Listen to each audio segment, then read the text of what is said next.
invite Junior JC Hemangi Chand. Over to JC Hemangi. JCI values and mission. JCI values. We believe that faith in God gives meaning and purpose to human life.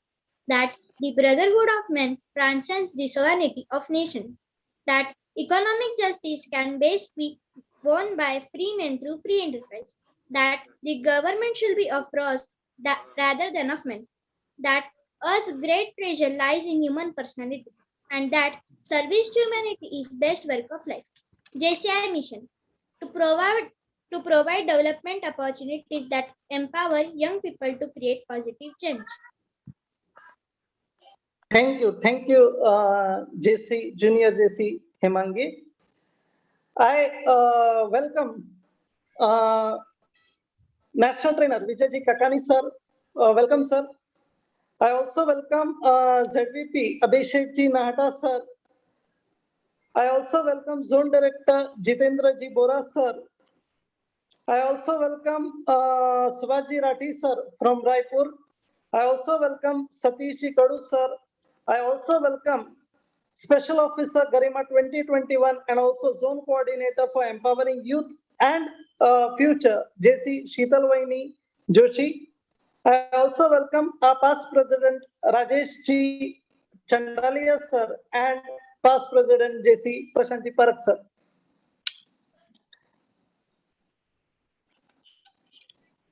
I also welcome JC Veena Babi Chandak, President JCI Nashik Grape City Queens, President 2021, and all the members of Grape City Parivar and all my JC friends.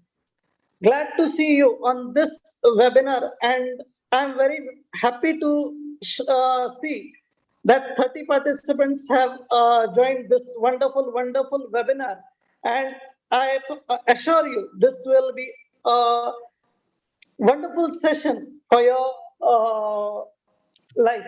Now, for the introduction of today's zone trainer, Santosh sir, I cordially invite JC Suvarna Vaini Rokde. Over to JC Suvarna.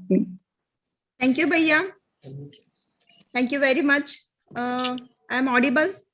Yes. Right? Okay. Yes. Okay. Good evening, one and all. And thank you, President Veena Babi and Mitesh Bhaiya. Thank you very much to giving me this chance to introduce today's great personality. इस Zoom मंच से मैं आप सभी को वंदन करती हूँ। आज के हमारे जो ट्रेनर हैं, उनके बारे में कितने शब्द कहूँ उतने कम हैं।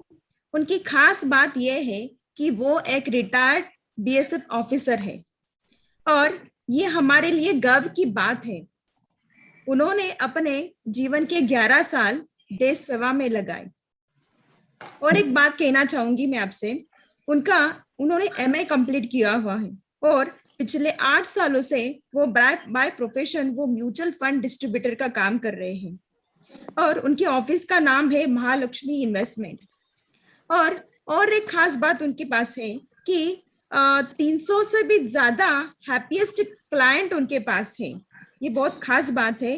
और एक बात मैं कहना चाहूंगी आपसे, JCI में आने के बाद 2019 में वो जोन ट्रेनर बन गए और उसके बाद JCI में वो JCI अमरावती के प्रेसिडेंट भी बने 2019 में।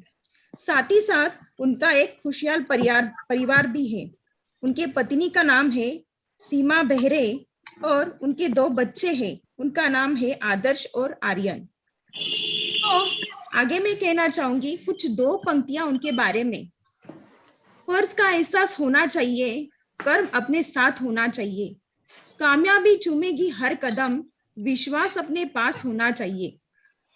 ऐसे ही विश्वास के मालिक और आस्था के धनी, जिन्होंने अपने विश्वास के बलबूते पर समाज में अपना विशेष स्थान प्रदान किया है और बनाया है, आज वह विभूति हमारे इस सम्मानित जूम मंच पर मौजूद है। तो मैं जोरदार तालियों से उनका स्वागत करना चाहती हूँ। आज की हमारे zoom trainer JC Santosh Behere sir. Great. Thank you so much. Thank you, President Mitesh Bhaiya and Veena Bhabi. Over to President. Great, great. Thank you for a wonderful, wonderful introduction. And I would like to say that this wonderful introduction is given by Speechcraft outstanding participant JC Swarna Vaini. So it was a proud moment for us. And I would like to say that in 2019, Santosh sir had hosted ZTWS and it was excellent hospitality. I was one of the participants for that session and I really enjoyed it. He took immense efforts and the session was outstanding. So the great personalities here on the dais to speak on the best topic, Rab ne bana di jodi. So I will not take much of your time and I will hand over this floor to Santosh sir. Santosh sir, please, we are eager to hear you. Thank you so much Mitesh ji, thank you. और सबसे पहले thank you सुवर्णा जी, जिन्होंने इतना अच्छा introduction आज मेरा दिया, और जो आपने भी स्पीच क्राफ्ट करके आया, तो बिल्कुल जिस हिसाब से इंट्रोडक्शन होना चाहिए था वो उसी हिसाब से आपने दिया है। तो निश्चित ही आपने इम्प्रूवमेंट शायद किया ही है, क्योंकि आज मुझे दिख रहा है आपके इसमें।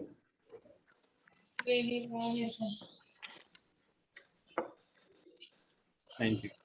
और मैं थैंक यू सबसे पहले मैं थैंक यू करना चाहता हूँ कि मितेश जी और जितने भी यहाँ पे हमारे साथ में पास्ट प्रेसिडेंट उपस्थित है, और JCI grape city Nashik, JCI grape city queens and JCI Panchavati holy city and association with destiny planner. तो इन सभी का मैं धन्यवाद अदा करता हूँ कि आज आप सभी ने मुझे ये मौका दिया है आप सभी के सामने एक नए विषय को लेकर आना, क्योंकि गरिमा के अंतर्गत जो ट्रेनिंग प्रोग्राम्स चल रहे हैं पूरे जोन में और पूरे नेशनल में, तो एक जेंडर इक्वालिटी के ऊपर में भी हमको इस विषय पे बात रखनी चाहिए हमारे जेसीस मेंबर के साथ में। तो मैं बिल्कुल अपनी तरह से कोशिश पूरी करूँगा कि आपको रब ने बना दी जोड़ी के माध्यम से जेंडर इक्वालिटी को कैसे हमने देखना चाहिए। तो निश्चित ही आप जब ट्रेनिंग समाप्त हो तो आपके फीडबैक मुझे ज़रूर काम में आएंगे। तो आज का हम यहाँ से सेशन हमारा शुरू करते हैं। यहाँ पे जितने भी zone trainer, national trainer, past president, ZBP सभी को नमन करते हुए मैं ये आज का सेशन यहाँ से शुरू करता हूँ। तो जैसे कि ये आज का प्रोग्राम हमारा कपल्स के लिए है, तो यहाँ पे काफ़ी कपल्स मुझे दिख रहे हैं, लेकिन जो दिख रहे हैं वो सारे सिंगल ही बैठे हैं। कपल्स के साथ में आप सभी को बैठना था। तो यस, स्वर्णा जी ने कैमरा घुमाया है। तो मैं चाहता हूँ कि अगर आप सब लोग कपल के साथ में हैं तो अपना कैमरा शुरू कर ले, जिसके वजह से जो बातें आप समझोगे वही बातें आपके पार्टनर भी समझे, जिसके वजह से बाद में ऐसा ना लगे कि कुछ चीज़ें हमको इन्होंने भी वो चीज़ें सुननी चाहिए थी, है ना। तो मैं चाहता हूँ कि ये चीज़ें आप सभी मिलकर के सुने और आपके सजेशंस आखिरी में दे। सिर्फ तो मेरा हाँ, आपके 2 मिनट लेना चाहूंगा। I welcome ZBP JC Rishabh ji Shah sir for his grand presence, and I also welcome past President Supriya Babi Jain of JCI Nashik Grape City Queens for their presence. Thank you. Over to JC Santosh sir. Yes sir, you may proceed. Sorry. Okay, thank you. तो सबसे पहला मेरा आप सभी से यही सवाल है कि, और आपको जवाब चैट बॉक्स में देना है कि आपकी शादी को कितने साल हो गए हैं। 1 साल, 2 साल, 6 महीने, 10 साल, 15 साल, आपको सिर्फ नंबर्स लिखना है कि कितने हो गए हैं, कितने साल आपकी शादी को हो गए हैं। वाह, योगेश जी को 21 ईयर्स, वीना जी 21 ईयर्स, प्रवीण जी 21 ईयर्स, योगेश जी 10 साल, मितेश जी 12 ईयर्स। ग्रेट, वाह, ये तो जिस जो जोड़ी रब ने बना दी है उनके नैया तो पार हो रही है। सही बात है, बिल्कुल। और ये सुभाष जी राठी सर 34 ईयर्स, वाह ग्रेट। निश्चित ही बहुत बढ़िया, बहुत बढ़िया। दूसरा दूसरा फिर से मेरा यह सवाल है आपसे कि आपने शादी क्यों की, क्या कारण था शादी करने का? सर एक मिनट सर, आप सबको हाँ, म्यूट mute कर दीजिए, रहने सबके माइक ऑन नहीं रहेंगे। सबको म्यूट कर दिया मैंने सर, आप अपने आप को अनम्यूट कर दो अभी। संतोष सर अनम्यूट कर दीजिए आप। हाँ। तो मेरा फिर से यही सवाल है आप सभी से कि शादी क्यों की आप लोगों ने? इसके जवाब आप चैट बॉक्स में दे सकते हैं और अपना माइक शुरू करके भी दे सकते हैं।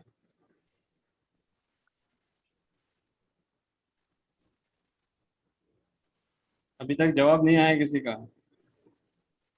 Yes, fast please, fast. जीवन गाड़ी का दूसरा पहिया है भाई। यस, पेरेंट्स ने की इसलिए हमने शादी की। यस। Being complete. अच्छा, सुभाष जी ने लिखा है कि खुशहाल जीवन जीने के लिए सचिन जी लिखते हैं घर वाले पीछे लग गए। वाह, क्या बात है। To being complete sir. Yes, to being complete. Okay, जो कंप्लीट होने के लिए, ग्रेट जवाब। और घर वाले पीछे पड़ गए थे, सचिन जी का कहना है। राजेश जी कहते हैं कि करनी पड़ी, यानी have to. Okay, Yogesh ji Bapna good life partner, बहुत सही जवाब। और सतीश जी कहते हैं कि संसार की रीत है इसलिए, वाह। और एक पहिए पे गाड़ी चलती नहीं, इसलिए दो पहिए जरूरी है, प्रवीण जी चांडक जी का कहना है। तो बहुत ही सुंदर जवाब आप सभी के बीच में यहाँ पे आ रहे हैं। और अब मेरा अगला क्वेश्चन थोड़ा टफ है आप सभी के लिए। क्या सही में आप लोग शादी करके खुश हो क्या? आप जवाब दे सकते हैं 60%, 80%, 100%। जितने परसेंट आप खुश हो उतना परसेंट आपको लिखना है। 100% है तो 100%, जितना जो मर्जी परसेंटेज आप लिखना चाहो। यस यस, 50% किसी का तो भी जवाब है। यस, 50-50%। ओके, राजेश जी कहते हैं 50-50%। अच्छी जोड़ी मिलाई इसलिए शादी की। ओके, ग्रेट, बहुत बढ़िया। प्रवीण जी का कहना है कि 99%। शीतल जी का कहना है कि 90% खुश है। ग्रेट, बहुत बढ़िया जवाब।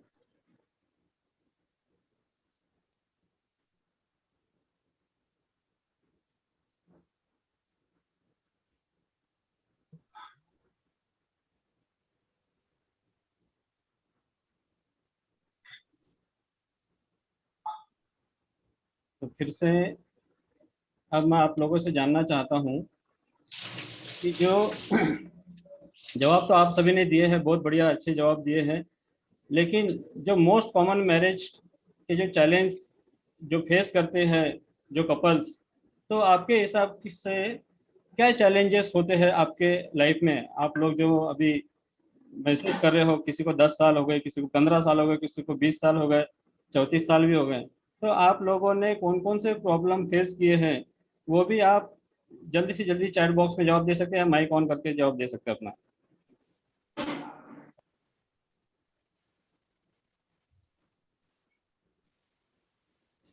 मुझे चैट बॉक्स दिख नहीं रहा है, एक सेकंड ना, मैं मेरे मोबाइल से भी चालू कर लेता हूँ, एक सेकंड। बिना कहे बात को समझना। ओके, चैट बॉक्स में जवाब आया है। हाँ, mind adjustment to understand each other choice. Okay, नहीं, ससुराल में आके बहुत एडजस्टमेंट करना पड़ता है। एडजस्टमेंट करना पड़ता है, बहुत सही जवाब है। और कोई जवाब इसके साथ में? मिसअंडरस्टैंडिंग होता रहता है सर। यस, होता ही है, मिसअंडरस्टैंडिंग होता है। उसके बाद में और क्या क्या प्रॉब्लम्स आ सकते हैं, कौन कौन से चैलेंजेस हो सकते हैं? बिना कहे बात को समझना सर, बिना बहुत डिफिकल्ट जाता है। यस, बिना कहे बात को समझना, कम्युनिकेशन प्रॉब्लम हो सकता है ये वाला। और कहकर भी ना समझना, खाने पीने में भी बहुत तफावत रहती है। सही बात है, सही बात है। खाने पीने में बहुत यस यस यस यस। तो हम वही सारे प्रॉब्लम्स को आज यहाँ पे देखने वाले हैं। हस्बैंड और वाइफ के कुछ अलग अलग अपने अपने वैल्यूज हो सकते हैं, बिलीव्स उनके डिफरेंस हो सकते हैं, है ना। देन उसके बाद में trying to change each other. जब हम देखते हैं कि भाई शादी होने के बाद में हम एक दूसरे को चेंज करना चाहते हैं, हस्बैंड वाइफ को चेंज करना चाहता है, वाइफ हस्बैंड को चेंज करना चाहती है। कम्युनिकेशन प्रॉब्लम, ये प्रॉब्लम भी बहुत से लोग फेस कर रहे हैं आज अपने जीवन में भी। कम्युनिकेशन प्रॉब्लम, जैसे अभी वीना जी ने कहा ही था इसके बारे में, तो ये कम्युनिकेशन प्रॉब्लम, और सुवर्णा जी ने भी यही सेंटेंस को थोड़ा अलग तरीके से कहा था। लैक ऑफ अटेंशन, वाइफ का कहना होता है कि हस्बैंड क्वालिटी टाइम नहीं देते। क्या ये बात सही है? नहीं, हमारे हस्बैंड देते हैं हमको टाइम। ओके ओके, ग्रेट, बहुत बढ़िया। तो जोड़ी आपकी रब ने बनाई है, ये बिल्कुल सही है। और मुझे पता है कि जो जेसिस मेंबर हैं उनको बहुत सारे चैलेंजेस उनको सारे सॉल्व कर लिए हैं उन्होंने। उनको समझ में आ गया है कि भाई जो प्रॉब्लम्स आते हैं उसको कैसे सॉल्व करना है, क्योंकि हम लोग ट्रेनिंग ही इस तरीके से कई सालों से लेते आ रहे हैं। लैक ऑफ एप्रिसिएशन, यानी वाइफ ने अगर कितनी भी अच्छी चाय बनाई हो, हस्बैंड अगर उसकी तारीफ न करे तो वो, ये भी कई बार हमें देखा जाता है कि हम एप्रिसिएशन करने में भूल जाते हैं। और कई बार जब प्रॉब्लम्स जब हम सुनते हैं लोगों से, तो उनका कहना होता है कि भाई हमें एप्रिसिएशन नहीं मिलता है। देन इसके बारे में कोई बोलना चाहेगा? Technology and social media. Husband या जब घर पे आते हैं ऑफिस से देर से लौट के, तो कई बार आपने भी देखा होगा कि मोबाइल हाथ में चल ही रहा है, व्हाट्सएप चेक कर रहे हैं और एंट्री करे जा रहे हैं, बगैर सैनिटाइज किए घर में घुस जाते हैं कई बार। तो व्हाट्सएप और फेसबुक में भी पूरी दुनिया आज इतनी डूब चुकी है कि ये इसके वजह से मैरिज कपल्स को ये प्रॉब्लम फेस करने पड़ रहे हैं कि भाई टेक्नोलॉजी ने हमारे लाइफ को थोड़ा सा डिस्ट्रॉय कर दिया है करके। देन एक दूसरे के ऊपर में ट्रस्ट करना, हस्बैंड का वाइफ पर ट्रस्ट और वाइफ का हस्बैंड पे ट्रस्ट कई बार कम हो जाता है। सेल्फिश बिहेवियर, हस्बैंड को लगता है कई बार कि वाइफ का बिहेव सेल्फिश होते जा रहा है, और वाइफ को भी कई बार ऐसा लगता है कि इनका जो बिहेव वो सेल्फिश होता जा रहा है। देन एंगर एंड स्ट्रेस, आजकल गुस्सा आना इतना नॉर्मल बात हो गई है कि छोटी छोटी बात में कई बार तो ये देखा जाता है कि छोटा सा भी अगर झगड़ा हुआ तो 15-15 दिन हस्बैंड वाइफ बात नहीं करते हैं, और बड़ा झगड़ा हो गया तो आधे घंटे में भी निपट जाता है। क्या आप लोगों के साथ में भी कभी ऐसा होता है? Yes yes yes yes.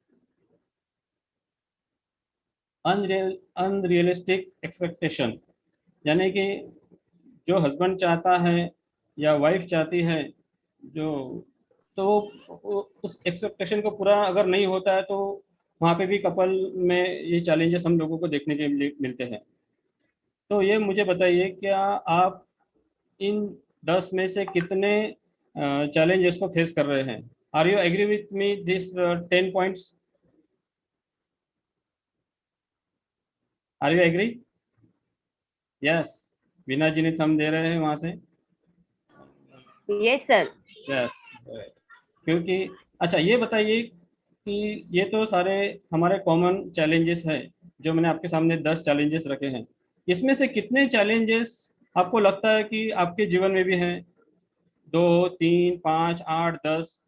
तो आप उसका जवाब जरूर दें उसका भी, ताकि इसी के ऊपर में हमारा आज का पूरा प्रेजेंटेशन है, और हमको इसी को ही सॉल्व करना है आज इसी के माध्यम से।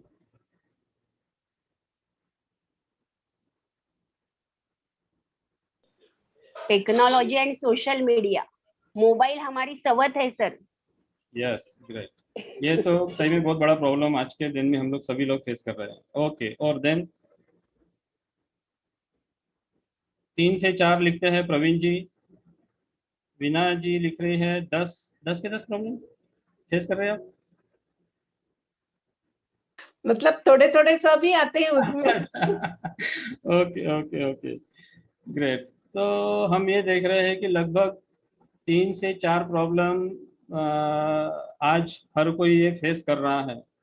आपको जानकर ताज्जुब नहीं होगा कि दुनिया के 2 अरब से भी अधिक लोग इस 10 प्रॉब्लम को फेस कर रहे हैं।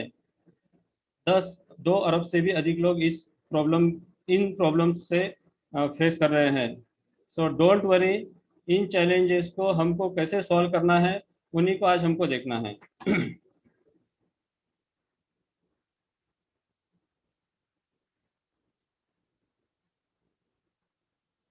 मैरिज, जो हम शादी करते हैं, जो हमारी जोड़ी जो रब ने बनाई है अग्नि के पास आसपास में 7 फेरे लेकर के, तो उस मैरिज का एक बहुत ही अच्छा मीनिंग यहाँ पे बताया गया है।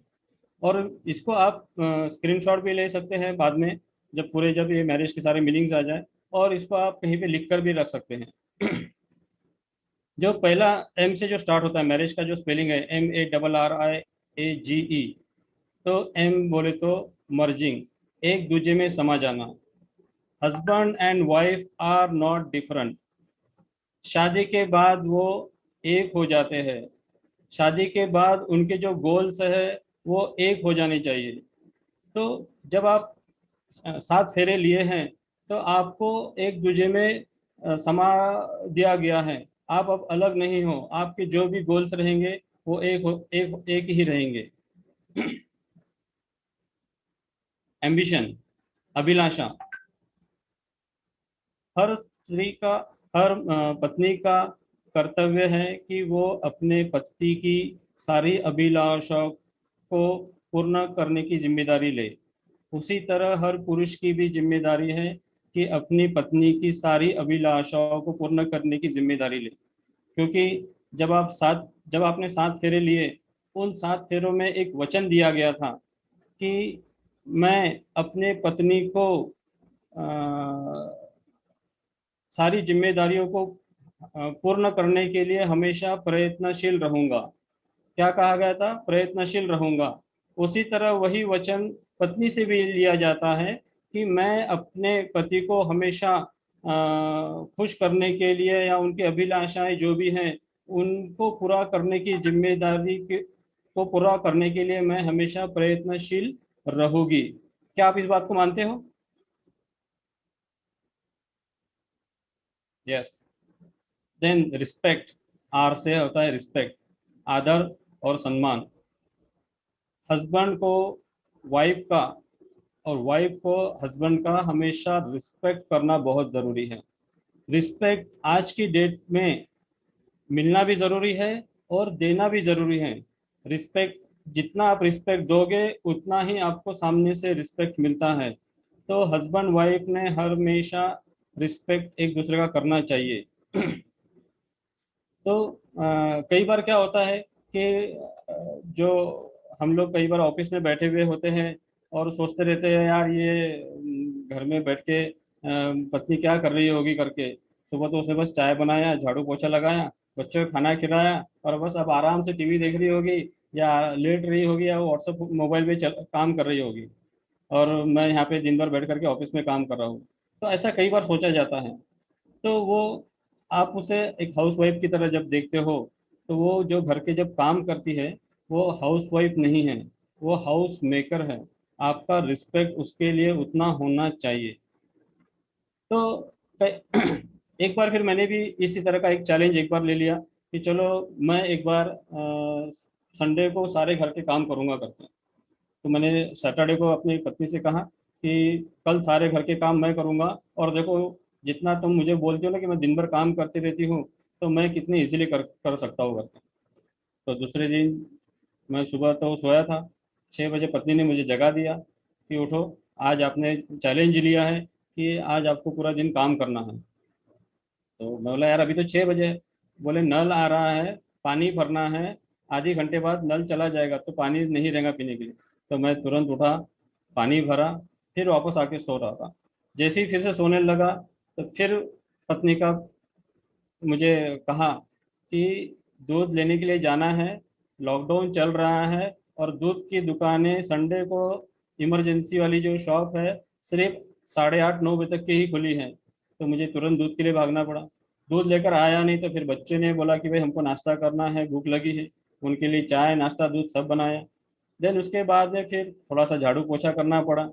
देन काम खत्म ही नहीं हो रहे थे, काम कंटिन्यू चालू ही चालू। सोचा था कि भाई थोड़ी देर रेस्ट कर लूँ करके, फिर उतना खत्म नहीं हुआ कि बच्चों ने कहा कि भाई आज क्या आप स्पेशल मेरे लिए बना रहे हो हम लोगों के लिए। तो खाना बनाने के लिए जब शुरुआत किया तो यकीन मानिए पूरी तरह से थक गया था और मैंने सरेंडर कर दिया कि ये काम हमारे बस का नहीं है। इसलिए हर काम की रिस्पेक्ट होना ज़रूरी है, क्योंकि जो काम सामने वाला करता है तो हमको लगता है कि ये काम बहुत इजी है, और जब हम खुद जब करते हैं तब हमें पता चलता है कि ये काम कितना इजी नहीं था। सही है कि नहीं? ऐसा चैलेंज लिया है क्या किसी ने घर में का? ओके, देन रिस्पेक्ट के बाद में आता है रिस्पॉन्स, प्रतिक्रिया। हस्बैंड अगर कुछ पूछे, कुछ सवाल करे तो उसका रिस्पॉन्स वाइफ ने देना ज़रूरी है, और वाइफ अगर कुछ पूछे तो हस्बैंड ने भी उसका रिस्पॉन्स देना ज़रूरी है। हम देखते हैं कि कई बार हूँ हाँ करके ही हम लोग जवाब रिस्पॉन्स देते हैं। तो जिस हिसाब से सामने वाले ने आपको क्वेश्चन किया है उस हिसाब से आप उसको रिप्लाई दें। जब हम लोग ऑफिस में होते हैं और किसी क्वेश्चंस का हमको रिप्लाई जब भेजना होता है आगे, तो हम सिर्फ यस और नो में लिख कर नहीं भेजते हैं, हम उसको पूरी रिस्पेक्ट के साथ में भेजते हैं। तो आपका जब कोई भी आपसे, ये दोनों के लिए लागू है ना, हस्बैंड के लिए भी लागू है और वाइफ के लिए भी लागू है। तो रिस्पॉन्स आपका उसी तरह होना चाहिए जिससे सामने वाले को बुरा ना लगे। इंटीमेसी इंटीमेसी आत्मीयता, एक दूसरे में समा जाना। जब हमने 7 फेरे लिए थे तो उसका मतलब ही ये था कि आज से आप दोनों एक साथ जुड़ गए हो, आपकी जो आत्माएं हैं वो एक हो गई है। तो हमेशा ध्यान रखना है कि जब आपकी आत्मा एक हो गई है, इसके लिए हमें ये ध्यान रखना है कि जो भी हमको काम करना है वो हमें मिलकर के करना है। हमारे जो गोल्स है वो मिलकर के हैं। आपका जो प्रेम है वो आत्मा से निकलना चाहिए, नॉट अ फिजिकल लव, है ना। तो इस बात को भी ध्यान में रखना है कि इंटीमेसी आत्मीयता के साथ आपको काम करना है। विश्वास, एक्रीडिएशन, बहुत बार अभी जब हमने सवाल किए थे इसमें भी एक विषय आया था, विश्वास। तो हस्बैंड का वाइफ पर और वाइफ का हस्बैंड पर विश्वास होना बहुत ज़्यादा ज़रूरी है।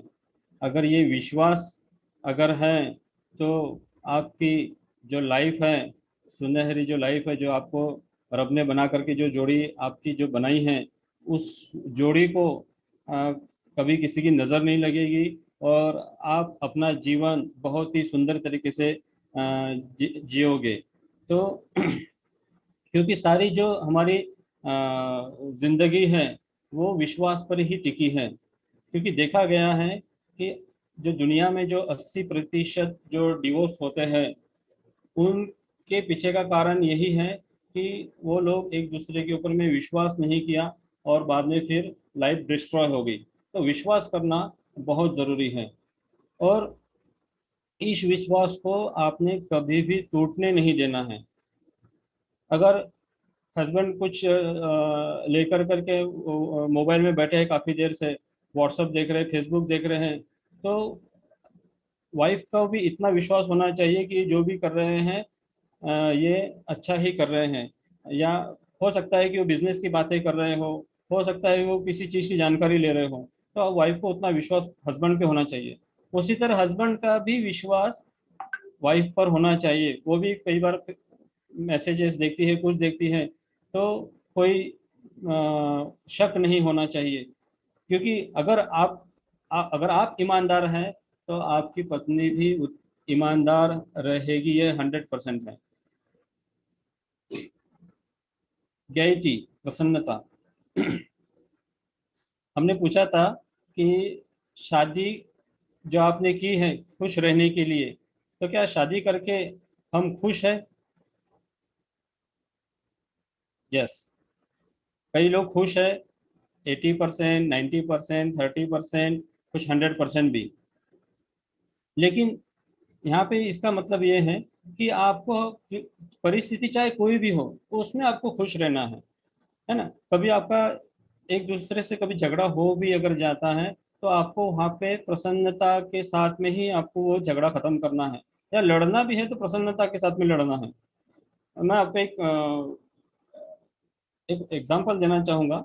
एक बार मैं मेरे दोस्त के घर पे गया, अचानक सुबह सुबह उसके घर पे गया।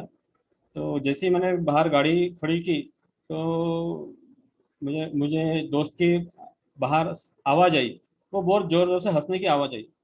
लेकिन मैं जैसे ही घर के अंदर गया तो देखा तो हस्बैंड वाइफ दोनों लड़ रहे हैं। तो मतलब यार, बाहर तो हंसने की आवाज़ आ रही है और आप लोग दोनों लड़ रहे हैं यहाँ पे, और वो भी हंसते हंसते लड़ रहे हैं। तो जिसने भी जो कुछ गलती की है, तो वहाँ पे देखा कि उन्होंने एक कपड़े का बॉल बना के रखा, जो हम धाबाधूबी खेलने के लिए यूज़ करते हैं ना, तो उन्होंने भी एक कपड़े का बॉल बना के रखा है। तो अगर कोई गलती किसी ने की तो वो वाइफ हस्बैंड को फेंक करके मारती है। अगर वो हस्बैंड ने अगर बचा लिया तो वो हस्बैंड जोर जोर से हंसता है, और मान लो वो हस्बैंड को अगर लग गया तो वाइफ जोर जोर से हंसती है। तो यानी इस हिसाब से भी हम हमारे मैरिज को सुनहरा बना सकते हैं, इन यादगार बातों से भी। अगर कभी लड़ाई होती है तब की बात है ये, है ना।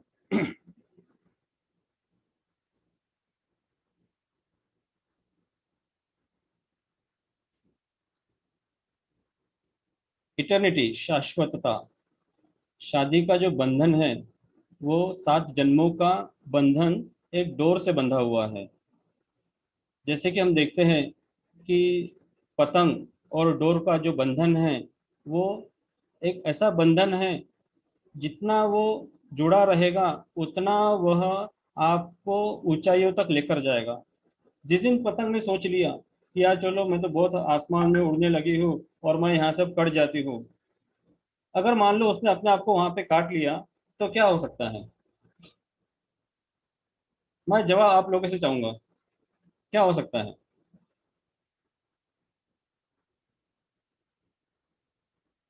कट जाएगी पतंग, कुछ देर हवा में उड़ते उड़ते नीचे गिर जाएगी, राइट। तो इस बंधन को डोर से बंधा होना जरूरी है।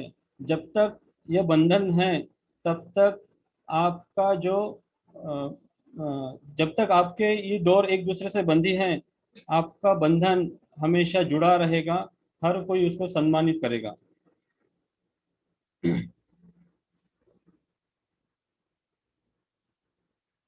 अभी मैं आप लोगों को कुछ वर्ड्स यहाँ पे दे रहा हूँ, जिसके आपको अपोजिट वर्ड बताना है कि इसका अपोजिट वर्ड क्या होता है। और जितने भी पार्टिसिपेंट यहाँ पर है सभी को पार्टिसिपेट करना है। तो अपोजिट वर्ड काऊ का क्या हो सकता है? काऊ का अपोजिट वर्ड क्या है? आप बोल भी सकते हो माइक में। Ox. Ox, yes. Bull, right. Dog,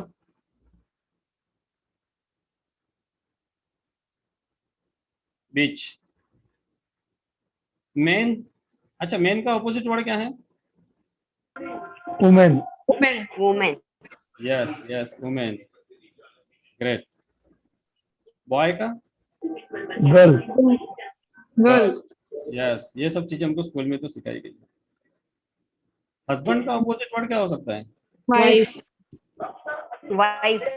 ये जवाब मैं सभी से चाहूंगा, हस्बैंड का अपोजिट वर्ड क्या है करके। वाइफ। वाइफ। वाइफ। वाइफ। हमको तो स्कूल में से यही सिखाया गया है कि हस्बैंड का अपोजिट वर्ड वाइफ है। देखो, मैन का वुमेन हो सकता है, बॉय का गर्ल हो सकता है, लेकिन क्या सही में हस्बैंड का अपोजिट वर्ड बॉय है, वाइफ है? स्पाउस। कैसे? बिल्कुल नहीं। हस्बैंड, ये चीज हमें गलत पढ़ाई गई है, क्योंकि जब आपकी जब शादी हो जाती है और जब आप तब वन 7 फेरे लेते हो और वहां पे हमने कहा है कि आप दोनों की आत्मा एक हो जाती है, तो आप अपोजिट कैसे हो गए, बताइए मुझे। और यही दिक्कत के वजह से और यही सोच की वजह से हस्बैंड वाइफ में कई बार हमें शायद कुछ झगड़े होते हुए दिखते हैं हम लोगों को। तो हस्बैंड का अपोजिट वर्ड वाइफ नहीं है। हस्बैंड और वाइफ दोनों ये है, एक आत्मा है। सही बात है कि नहीं, बताइए, अब मुझे आप बताइए।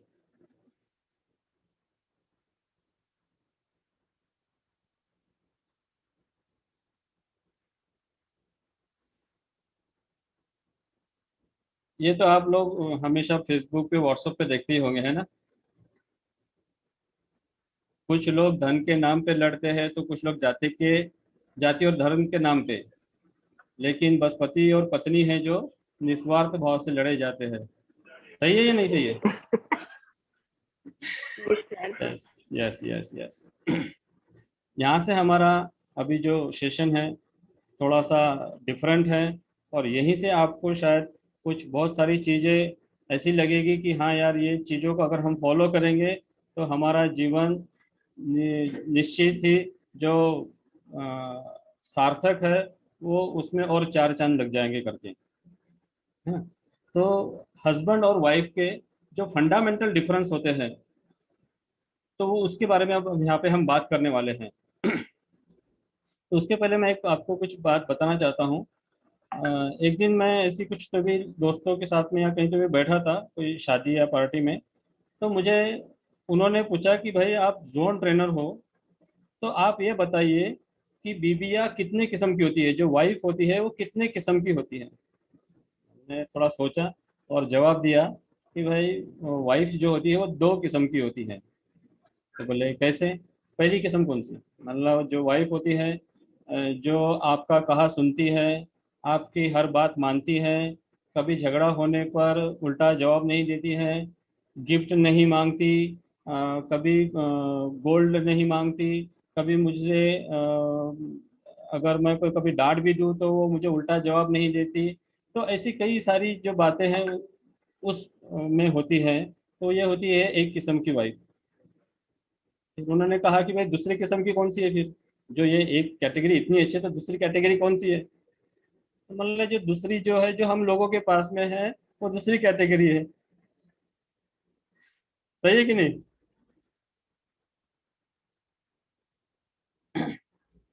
तो जो हस्बैंड होते हैं यहाँ पे मैंने उनको नाम दिया है अजय, और जो वाइफ है उनको नाम दिया है आशा। और जिस हिसाब से आप लोग ये इस जोड़ी को देख रहे हैं, जो कार्टून पिक्चर को देख रहे हैं, सही में ये जोड़ी एक रब ने बना दी जैसी जोड़ी मुझे तो लग ही रही है। तो क्या हमारा जीवन भी इस तरह से हो सकता है? तो अजय, जो हस्बैंड लोग होते हैं उनका नाम अजय है। तो अजय हमेशा सोचते हैं कि I am a complete man, यानी मुझे कोई जीत नहीं सकता, इसलिए मैं अजय हूँ। और आशा, आशा नाम इसलिए रखा हुआ है यहाँ पे वाइफ का, क्योंकि वाइफ को कुछ आशा है कि मैं अपने पति पर विजय पा लूंगी करके, एक वो आशा लेकर के चलती है। तो हस्बैंड और वाइफ की जो सोच होती है वो कुछ अलग होती है। तो किस तरह से वो लोग सोचते हैं वो हम यहाँ पे भी बात कर रहे हैं। आप लोगों को ये दिख रहा है ना मेरा presentation? Yes sir. Yes. Yes, yes. एक सेकंड में चेक करता हूँ। एक मिनट, मैं मेरे से भी चेक कर रहा हूँ क्योंकि वो एक यहाँ पे मुझे मैसेज आया है। हाँ, ओके, राइट। तो हस्बैंड जो होते हैं वो लॉजिकल सोचते हैं, और जो वाइफ जो होती है वो इमोशनल सोचती हैं। क्योंकि मान लो हस्बैंड वाइफ को किसी पार्टी में जाना है, किसी बर्थडे में जाना है, और गिफ्ट लेने के लिए हस्बैंड को आपने बोल दिया, तो हस्बैंड लॉजिकली सोचते हैं, यार कितने का गिफ्ट होगा, कहाँ से लूँगा, कितना डिस्काउंट मिलेगा, और वहाँ पे जाने के बाद में वो पैकिंग उसे फ्री में करके देगा कि नहीं, यानी वो सब क्या है, लॉजिकल सोचते हैं, पैसों के बारे में सोचते हैं। सही बात है। और जो वाइफ होती है वो इमोशनल होती है, यानी जो आशा है वो इमोशनल इमोशनल तरीके से सोचती है कि जो भी मैं कौन सा गिफ्ट दूं जिससे सामने वाला खुश हो जाए, कौन सा गिफ्ट दूं जिससे सामने वाला खुश हो जाए। तो ये इमोशनल और लॉजिकल सोचते हैं, इसके वजह से भी कई बार दिक्कतें आ जाती हैं। अजय अजय सोच कंप्लीट, और आशा है जो कि इम्प्रूवमेंट चाहती है।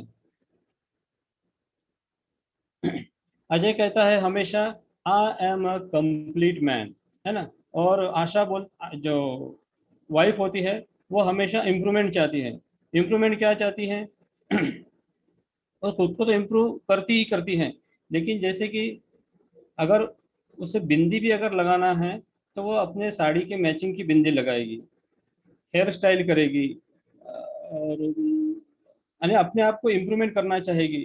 कभी योगा करेगी, कभी सेहत की तरफ खुद का भी ध्यान रखेगी, और अपने हस्बैंड का भी ध्यान रखेगी।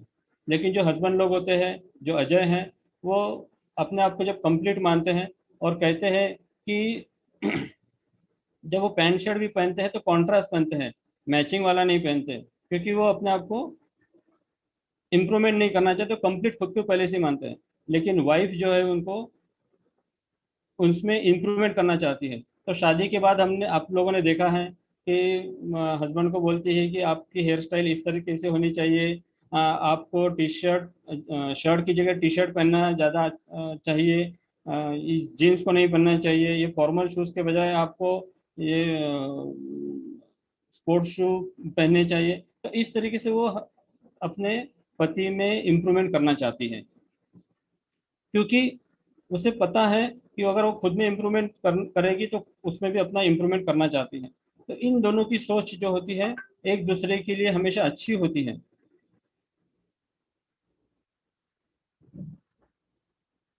फिर और एक आता है जो फंडामेंटल, हम जो बात कर रहे हैं कि क्या क्या डिफरेंसेस होते हैं। जो हस्बैंड लोग होते हैं वो रिजल्ट ओरिएंटेड होते हैं, और जो वाइफ होती है वो प्रोसेस ओरिएंटेड होती है। रिजल्ट ओरिएंटेड बोले तो कि जैसे कि मान लो कि आप दोनों को या फैमिली को कहीं घूमने के लिए जाना क्या है, कहीं आप हिल स्टेशन पे जाना चाहते हो, जैसे मान लो कि चिखलदरा जाने का है, तो हस्बैंड क्या सोचेगा कि रिजल्ट ओरिएंटेड, कि कितने जल्दी से जल्दी वहाँ पहुँचा जाए, कितनी स्पीड में मैं गाड़ी चलाऊंगा, कितने बजे मैं वहाँ पे निकलूंगा तो मैं वहाँ पे जल्दी से जल्दी पहुँच जाऊंगा। तो वो रिजल्ट देना चाहते हैं कि देखो अब मैं चिखलदरा पहुँच गया। लेकिन जो वाइफ जो होती है वो प्रोसेस ओरिएंटेड होती है, वो जर्नी का मज़ा लेना चाहती है। वो उसे वहाँ उसे वहाँ पे जितना एंजॉय मिलने वाला है उससे ज़्यादा एंजॉय वो यहीं से ही अपनी जर्नी से स्टार्ट करना चाहती है। तो वो प्रोसेस ओरिएंटेड होती है। उसे डेस्टिनेशन पे नहीं पहुंचे तो भी उससे कोई फर्क नहीं पड़ेगा, लेकिन जो ये जर्नी जो यो अभी कर रही है उसका मजा लेना चाहती है। और जो हस्बैंड है वो कितने जल्दी से जल्दी वहां पहुंचे, इसके इसके ऊपर ही उनका फोकस होता है। क्या आप लोग भी इस बात को मानते हो कि जो अभी बात की हम लोगों ने, जो रिजल्ट ओरिएंटेड और प्रोसेस ओरिएंटेड में? Yes. Yes sir. Yes yes yes. Yes sir. लेकिन यहाँ पे मैं देख रहा हूँ कि सारे लेडीज लोगों की आवाज आ रहा है, हस्बैंड लोग कुछ बोल नहीं रहे हैं। आप लोगों भी थोड़ा जवाब दीजिए। मैं दोनों तरफ से बोल रहा हूँ, मैं वाइफ की तरफ से नहीं बोल रहा हूँ, क्योंकि मैं भी किसी का हस्बैंड हूँ। तो सर जोड़ी में बैठे हैं ना, जोड़ी से बैठे ना, हाँ, तो जवाब भी जोड़ी में आएगा तो मुझे भी सेशन करने में मजा और आएगा ज्यादा। ठीक है। हस्बैंड लोग जो होते हैं, यानी जो अजय हैं, वो क्विट इन अ प्रॉब्लम, यानी कोई भी कितनी भी बड़ी समस्या हो वो शांत रहते हैं। वो किसी को बताते नहीं कि क्या क्या एक समस्या उनके मन में चल रही है, आज उनके ऑफिस में क्या हुआ, बिल्कुल किसी को बताते नहीं। तो आप लोगों ने समझ जाना चाहिए कि जिस दिन हस्बैंड बिल्कुल चुप है उस दिन कुछ तो भी प्रॉब्लम जरूर है। और इसके अपोजिट आशा जो वाइफ होती है, वो सारी डिटेल आपको एक्सप्रेस मैंने सारी डिटेल आपको डिटेल में बताना चाहेंगे, जो भी चीज़ हुआ, वो पूरा दिन क्या हुआ। आज जब सुबह सब्जी वाला आया तो वो सब्जी बहुत महंगी दे रहा था, तो मैंने उससे भाव कम कराए। दूध वाला जब आया तो पानी ज़्यादा और दूध कम दिख रहा था। जब बच्चे, जैसे जब हस्बैंड घर पे आया तो सारी डिटेल बताती है ना। जब बच्चे ऑनलाइन क्लासेस कर रहे थे तो नेटवर्क काम नहीं कर रहा था, लाइट चली गई, उधर फिर दूध निकल गया। तो ये सारी डिटेल आपको पूरी डिटेल की डिटेल बताएगी। लेकिन जो हस्बैंड है, आपको कुछ भी प्रॉब्लम जो हुई वो चुपचाप ही वो सह लेते हैं। अगर वाइफ अगर इतना बोल रही है तो इसका मतलब ये नहीं कि वो बहुत ज्यादा प्रॉब्लम बता रही है, वो अपने फीलिंग्स को एक्सप्रेस करना चाहती है हमेशा। क्योंकि जब हम किसी भी चीज को जब समझाते हैं तो उनका मन शांत होता है। और जो हस्बैंड होते हैं अपनी समस्या बताएंगे ही नहीं, उसके ऊपर में चर्चा ही अगर नहीं करेंगे तो प्रॉब्लम सॉल्व होने के बजाय वो बढ़ती जाती है।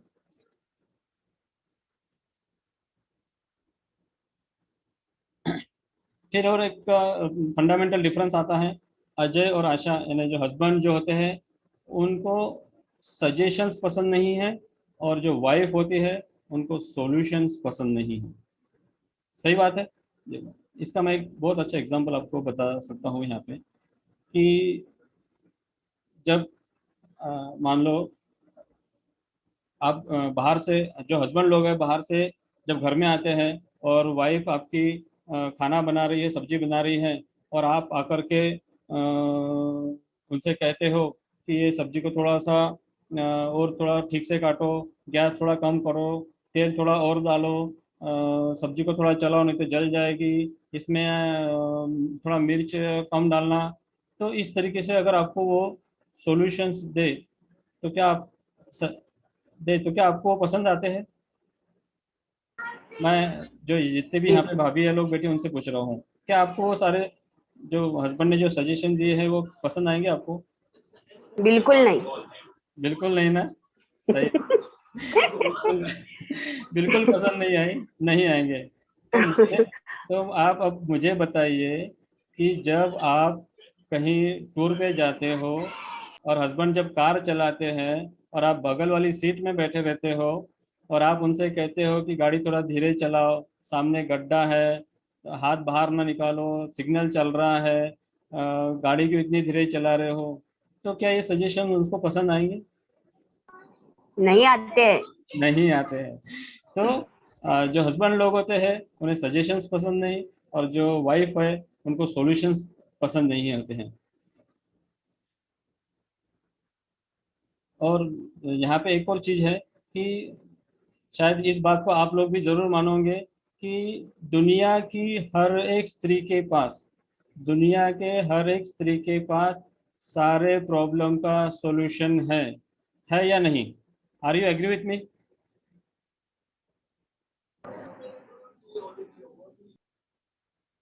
सारे प्रॉब्लम्स के सॉल्यूशंस वाइफ के पास है ना? और वाइफ की हमेशा एक कंप्लेंट रहती है कि वो तो मेरी सुनते ही नहीं। जो हस्बैंड लोग होते हैं वो मेरी तो सुनते ही नहीं। उनको कोई तो भी, वाइफ को कोई तो भी सुनने वाला चाहिए, उनके प्रॉब्लम्स को सुनने वाला चाहिए। सॉल्यूशन सारे हैं, लेकिन अगर वाइफ की कुछ प्रॉब्लम्स अगर हैं जो हस्बैंड को बताना चाहती हैं तो उनको सुनने वाला चाहिए होता है। और हस्बैंड को सुनने की आदत नहीं होती, क्योंकि सुनकर वो सॉल्यूशंस देना चालू कर देते हैं। तो इसलिए भी कई बार इस तरीके से हमारे लाइफ में कभी कभी थोड़ा सा तू मैं इस चीज़ों को लेकर भी हो जाता है।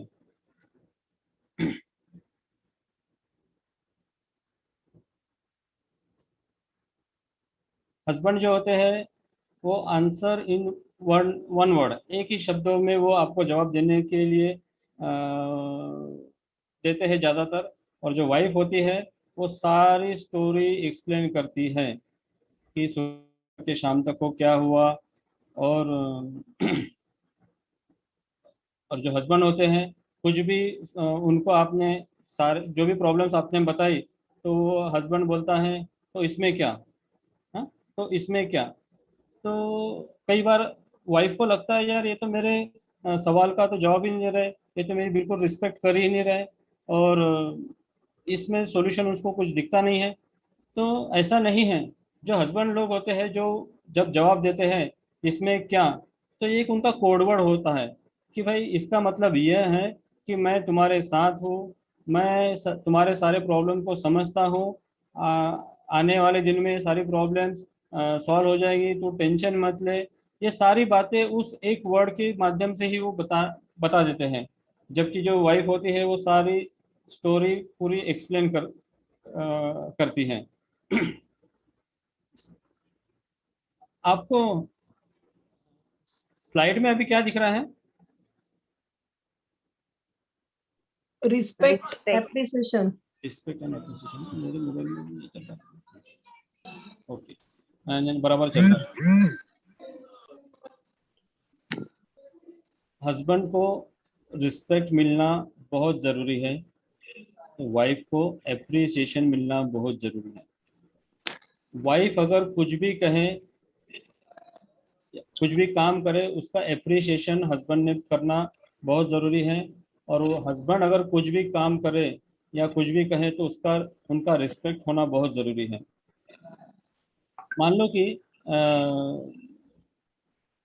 एक एग्जांपल मैं शायद खुद का ही देना चाहूँगा यहाँ पे। तो एक बार क्या हुआ था कि रिस्पेक्ट की बात हम जब यहाँ पे कर रहे हैं कि वाइफ आपकी हमेशा रिस्पेक्ट कैसे करती है वो यहाँ पे समझ में आएगा। एक बार क्या हुआ कि मैंने कुछ पैसा मेरे दोस्त से उधार लिया हुआ था, कुछ तो भी 1,00,000-1.5 लाख रुपया था, कुछ तो भी हो, और मुझे उन्हें दूसरे दिन वापस करना था, लेकिन मैं आज उसकी अरेंजमेंट नहीं कर पाया था। तो जब मैं रात को जब बिस्तर में सो रहा था तो मुझे उस टेंशन की वजह से नींद नहीं आ रही थी। तो कभी मैं करवट इधर ले रहा था, कभी वो करवट उधर ले रहा था। तो मुझे उसने पूछा कि भाई आप क्या प्रॉब्लम है, आप सो क्यों नहीं रहे? तो मैंने जब उसे बताया कि भाई ऐसा ऐसा प्रॉब्लम है कि मुझे कल मॉर्निंग में उन्हें पैसे लौटाने हैं, तो मैं क्या करूं? और कल आज मुझे बैंक से पैसे विड्रॉल करने थे, मैं कर नहीं पाया, और कल शनिवार और रविवार है तो मैं उसे मंडे को ही पैसे दे पाऊंगा, लेकिन उसे पैसे का काम कल है। तो बोले यार इतनी सी बात। उसने क्या किया कि तुरंत मेरा फ़ोन उठाया, रात के 1:30 बजे की बात है, उसने दोस्त को फ़ोन लगाया, भाई साहब क्या आपको इनसे कल पैसे लेना? तूने कहा हाँ पैसे लेना है। तो आपके पैसे वो कल नहीं दे सकते, आपके पैसे आपको मंडे को वो मिल जाएंगे या आपको मंडे को ट्रांसफर कर देंगे।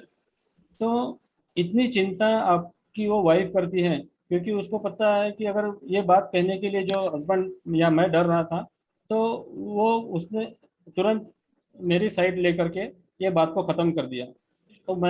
तो वो चाहती थी कि भाई मैं आराम से अभी रात में सो करके, तो वो मेरी रिस्पेक्ट भी करती है। उसी तरह जब कोई काम आपकी वाइफ अगर करती है तो उसको अप्रिशिएट करना बहुत ज़रूरी है।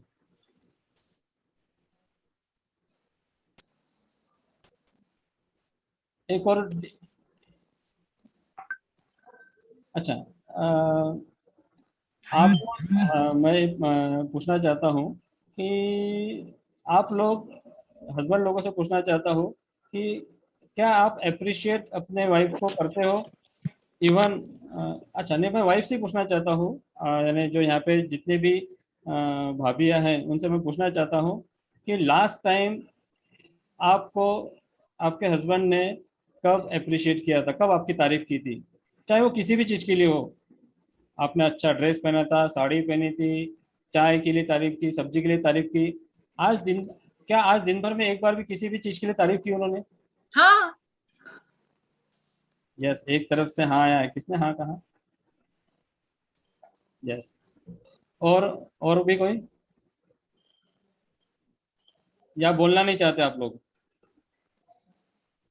Yes, की थी ना? Okay okay. तो ये बहुत ज़रूरी है, अप्रिशिएट करना हमें आना ही चाहिए।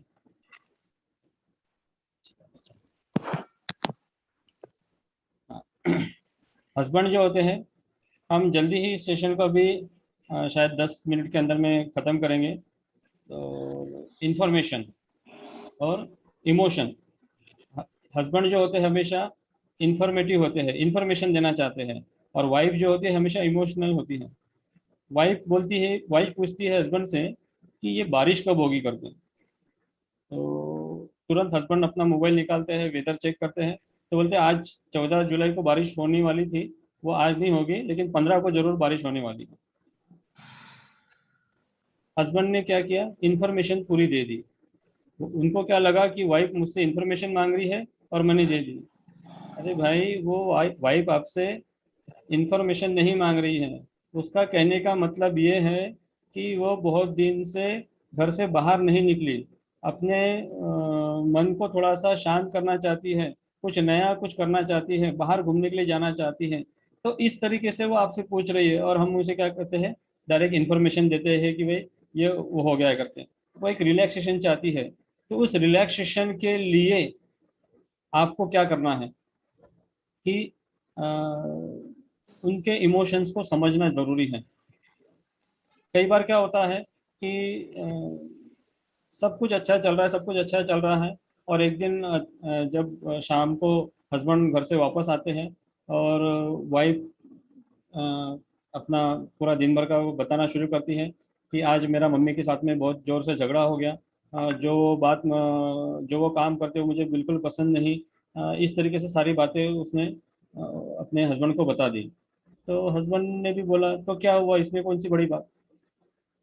फिर और वो बताती, फिर वाइफ जो होती है वो बोलती है एक तो मैं रहूँगी या आपकी मम्मी यहाँ पे रहेगी। तो वाइफ हस्बैंड जो होते हैं वो तो उससे लगता है ये तो मुझसे इन्फॉर्मेशन मांग रही है, तो वो सीधा उसका रिप्लाई दे देते हैं, ठीक है मम्मी मेरे साथ में रहेंगी, तुझे जाना तो चली जा।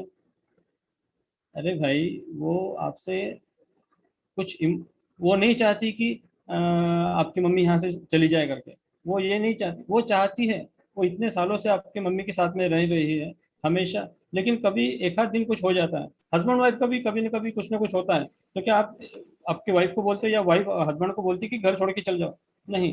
तो वो भी नहीं चाहती कि हम आपकी मम्मी यहाँ से घर छोड़ करके चली जाए, क्योंकि उससे भी इमोशंस हैं, लेकिन वो चाहती है कि जो इमोशंस उसने बताए, तो हस्बैंड का काम है, वो चाहती है कि मेरे साथ थोड़ी देर वो बैठे, मुझसे थोड़ी देर बात करे, हस्बैंड पूछे कि भाई क्या हुआ, कैसे हुआ, चलो हम लोग मम्मी से बात करते हैं। ये उस तरीके का सॉल्यूशन चाहती है आपकी वाइफ जो है, लेकिन हम तुरंत रिएक्शन दे देते हैं। तो तुरंत रिएक्शन ना दे, उसको आप इंफॉर्मेशन ना समझे।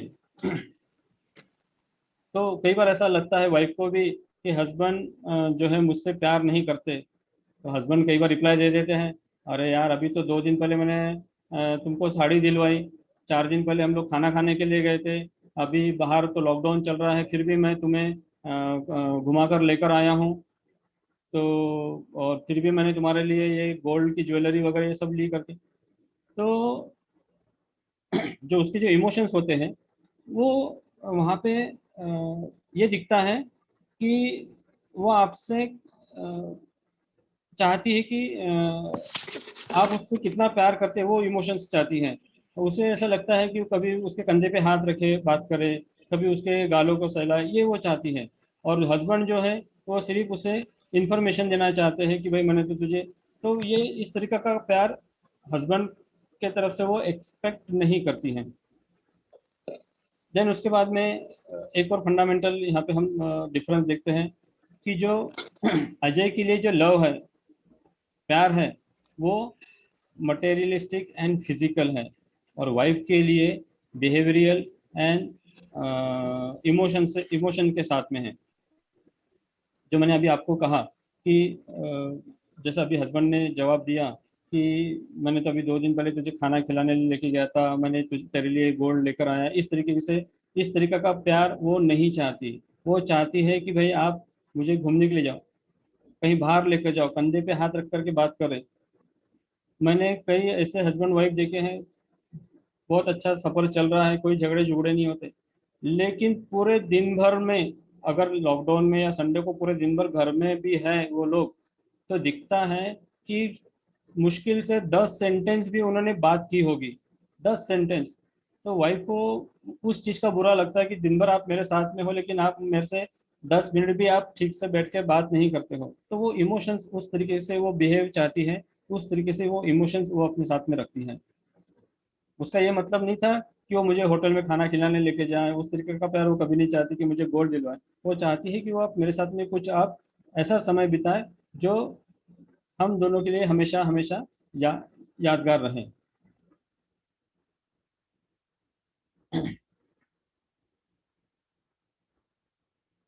एक स्लाइड, इसमें एक और एग्जांपल मैं देना चाहूँगा यहाँ पे कि मटेरियलिस्टिक लव और जो इमोशन। जब मेरी 11th एनिवर्सरी थी, शादी की सालगिरह थी, तो हम लोग जब बाहर घूमने के लिए गए, कुछ शायद कहीं तो भी गए थे, शायद गोवा थे, गोवा में गए थे, नहीं चिखलदरा गए हुए थे। तो वहाँ पे हमने देखा कि एनिवर्सरी है, तो हम 2 दिन पहले पहुँचे वहाँ, 3-4 दिन वहाँ पे हम लोग रहे कि भाई एनिवर्सरी की हम अच्छी से बहुत अच्छे से मनाएंगे। तो मुझे ऐसा लगता था कि भाई ये खर्चा करना सारा ज़रूरी है, ऐसा वैसा। तो जब जब मॉर्निंग हुई तो मुझे उसको विश करना था, तो मैं ऐसे ही बाहर घूमते घूमते वहाँ पहले गया, वाइफ के उठने से पहले। तो वहाँ पे कुछ फूल वाला बैठा हुआ था, तो अलग अलग तरीके के वहाँ पे उनके पास में गुलाब थे। तो मैंने कहा कि भाई ये 11 गुलाब आप मुझे दे दो करके, क्योंकि आज मेरी 11वीं एनिवर्सरी है। तो उन्होंने मुझे फिर 11 गुलाब मुझे दिए, अलग अलग कलर के सारे गुलाब से हो। और मैं ला कर के मेरे वाइफ को मैंने जगाया और उसे कहा कि हैप्पी मैरिज एनिवर्सरी। तो जब वो 11 फूल जब देखे एक गुच्छे में, तो उसने कहा कि आज तक का जो आपने मुझे गिफ्ट दिया वह ये सबसे, उसने कहा ये सबसे अच्छा गिफ्ट है, क्योंकि आपने आज 11वीं एनिवर्सरी पे मुझे 11 अलग अलग तरीके के जो फूल दिए हैं। तो ये इमोशनल लव उसका हुआ। और हस्बैंड ने क्या किया, उसे लगा कि मैं ये 2 लाख खर्चा करूंगा। बाद में ये सोचा कि यार इतना ही अगर मुझे करना था, 11 ही गुलाब देने थे, तो मैं इतना मुझे खर्चा नहीं करना पड़ता था। तो आप उनके इमोशंस को समझे।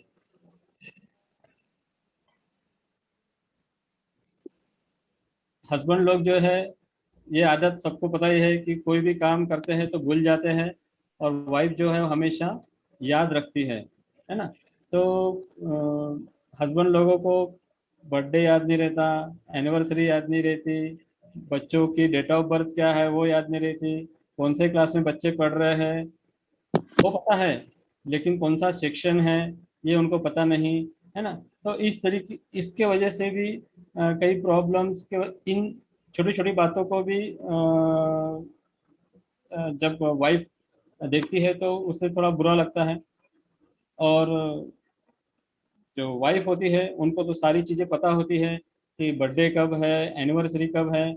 जब आप फर्स्ट टाइम जब आप मुझे देखने के लिए आए थे तो आपने कौन से कपड़े पहने थे और मैंने कौन सी साड़ी पहनी थी, यहाँ तक कि हर चीज़ों को वो याद रखती है ना। तो ये सब चीज़ें मायने रखती है हमारे जोड़ी को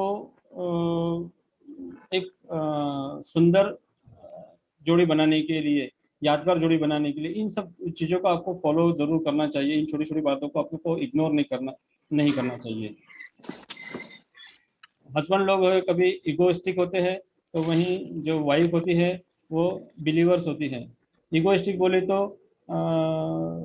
ईगो यानी वाइफ को ऐसा कोई काम नहीं करना चाहिए कि उनके सामने या उनके पीछे भी किसी और की तारीफ कर दे, यानी कंपैरिजन नहीं करना चाहिए। तारीफ बोले तो कंपैरिजन नहीं करना चाहिए कि आपसे तो मेरा भाई ज़्यादा अच्छा है, आपसे तो मेरी सिस्टर ज़्यादा अच्छा पैसा कमा लेती है। तो इस तरीके का कंपैरिजन आपको नहीं करना चाहिए, तो इससे उनका क्या है, ईगो हर्ट हो जाता है। और जो वाइफ होती है वो होती है जो बिहेव जो जिस हिसाब से करते हैं। तो कभी ऐसा कोई काम न करे जिसके वजह से आप उसका विश्वास तोड़ सके। तो क्योंकि वो आपके ऊपर में 100% विश्वास करती है, आप जो भी काम कर रहे हैं उसके ऊपर में वो हमेशा विश्वास करती है, करती रहेगी हमेशा हमेशा। फ्रीडम। और मेरे ख्याल से एक आध और स्लाइड आखिरी की बची हुई है, क्योंकि समय भी काफ़ी होता जा रहा है। हमने जो 1 घंटे का समय लिया था, तो क्या आप लोग अभी मेरे साथ बंधे हो ना अगले 10 मिनट के लिए? Yes, sir. Rocking, not to worry. Okay, thank you. Take your time. ठीक है। तो ये सब ये बातें जब हम जेंडर इक्वालिटी के बारे में बात करते हैं तो ये सब मायने रखती है हमारे को कि हम हस्बैंड वाइफ एक हैं और एक ही रहना है। तो हस्बैंड जो होते हैं वो फ्रीडम चाहते हैं और जो वाइफ होती है वो बॉन्डिंग चाहती है। फ्रीडम बोले तो कि जैसे आप किसी पार्टी में गए या शादी में गए तो वहाँ पे पता चलता है कि गए तो थे साथ में कार में बैठ करके, लेकिन जैसे ही हॉल में घुसे तो हस्बैंड और कहीं निकल गए, क्योंकि उनके कोई दोस्त मिल गए, उनसे वो बातें करने लगे, वाइफ की तरफ उनका ध्यान ही नहीं। तो कभी कभी उस बातों का भी उनको बुरा लगता है कि भाई, क्योंकि हस्बैंड चाहते हैं फ्रीडम और वाइफ को लगता है कि इन्होंने मेरे साथ में होना चाहिए करके, ये जितने मेरे साथ में रहेंगे तो उतना लोग उतना मुझे भी कॉन्फिडेंस रहेगा यहाँ पे रहने के लिए। और वाइफ को लगता है कि जब हम कभी घूमने भी जाते हैं तो हस्बैंड 4 कदम आगे चलते रहते हैं। तो आपने भी देखा होगा, कई बार शायद होता होगा, अगर मान लो आप कभी मार्केट में गए या कभी मॉल में गए या कभी आप गोवा वगैरह कहीं घूमने के लिए भी गए तो हस्बैंड 4 कदम आगे रहते हैं, वाइफ पीछे रहती है। एक दिन अचानक ऐसे मैं जब यहाँ पे जो डीमार्ट का जो मॉल है मैं वहाँ पे गया। उस दिन तो मैं एक्चुअली अकेले गया हुआ था, तो मेरा नहीं, हम दोनों साथ में थे, ये भी मेरे साथ में ही थी, हम लोग दोनों परचेसिंग कर रहे थे। तो मेरा दोस्त मिला, अरे मतलब तू यहाँ पे कैसे? तो बोले बस सामान लेने के लिए आया। तो मैंने कहा अकेला आया क्या? नहीं, बोले ये भी है बोले साथ में। बोले ये कहाँ पे है फिर? बोले वो पता नहीं, बोले सेकंड फ्लोर पे या फर्स्ट फ्लोर पे होंगी, बोले और मैं यहाँ पे। तो वाइफ को लगता है कि वो हमेशा मेरे साथ में रहे। और इवन जब आप हम लोग देखते हैं कि इवन गोवा जैसी बीच पर जब घूमने के लिए जाते हैं तो ऐसे समय में वाइफ को लगता है कि ये मेरे साथ हाथ में हाथ डाल करके इस रेत पे चले, मेरे कंधे पर हाथ रख करके मेरे साथ में चले। तो वो बॉन्डिंग वो चाहती है, तो इमोशंस के साथ में वो लाइफ जीना चाहती है। तो इन बातों को भी हमको ध्यान में रखना है। हस्बैंड जो लोग होते हैं वो फ्यूचर के बारे में जो सोचते हैं और जो वाइफ है वो प्रेजेंट में जीना चाहती है। हस्बैंड को चिंता है फ्यूचर की और होनी भी चाहिए। फ्यूचर में बच्चों की पढ़ाई के लिए कितना खर्चा होने वाला है, अभी से मुझे कितनी क्या इन्वेस्टमेंट करनी है, मुझे बिजनेस बढ़ाने के लिए क्या और करना चाहिए, इन सब बातों का वो फ्यूचर के बारे में सोचता है। और वाइफ जो है प्रेजेंट में जीना चाहती है कि भाई आज क्या होना है उसके ऊपर में उसका ज़्यादा फोकस होता है।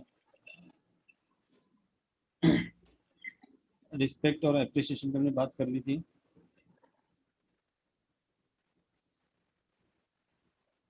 तो एक हम आखिर में देखेंगे 2 मिनट में कि हेल्दी रिलेशन का जो मीनिंग है वो मैं आपको यहाँ पे थोड़ा सा बताना चाहूँगा। रिलेशन, रिमेम्बर, आप अपना जो जो आपकी जोड़ी जो रब ने बना दी हम कहते हैं, और जो एक बार जोड़ी बन गई तो 7 जन्मों तक यही जोड़ी रहनी चाहिए, ऐसा हमारे बीच में हस्बैंड और वाइफ का प्यार होना चाहिए। उसके लिए इन बातों को अगर आप ध्यान में रखोगे तो आपको लगेगा कि यही जीवन साथी हमेशा मुझे मिलना चाहिए करके। तो रिलेशन को बनाए रखने के लिए आपको कोई भी चीज़ याद रखनी चाहिए जो हमने अभी बात की थी। इम्पैथीसिस, सहानुभूति रखिए, एक दूसरे के प्रति सहानुभूति रखिए। हस्बैंड को वाइफ की सहानुभूति होनी चाहिए और वाइफ को हस्बैंड की सहानुभूति रखना चाहिए। एल से लुक, लिसन और लाफ। क्या आप लोग क्या समझते हैं इससे? मैंने यहाँ पे इसका हिंदी वर्ड नहीं लिखा, तो मैं सोचा था कि भाई जब इस स्लाइड को चलाऊंगा तो आप लोगों से ही पूछूंगा। तो इससे आप क्या समझते हो? इस रिलेशन के एल से आप क्या समझते हो? वीना जी आप बताइए।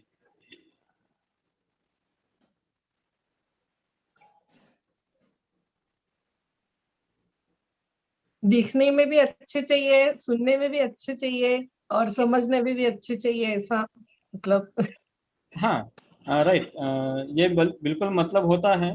देखो, एक तो आपकी अब शादी हो गई है ना?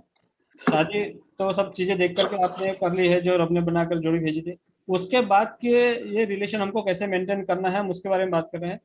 तो वाइफ और हस्बैंड हमेशा यही चाहेंगे कि मेरी वाइफ हमेशा सुंदर दिखती रहे, और वाइफ हमेशा ये चाहेंगी कि मेरा हस्बैंड हमेशा हैंडसम दिखता रहे, हमेशा बात करता रहे, एक दूसरे से बात करते रहे, और ये जो जीवन है ये उसको हंसते हंसते हम बिताते रहे। एप्रिसिएशन,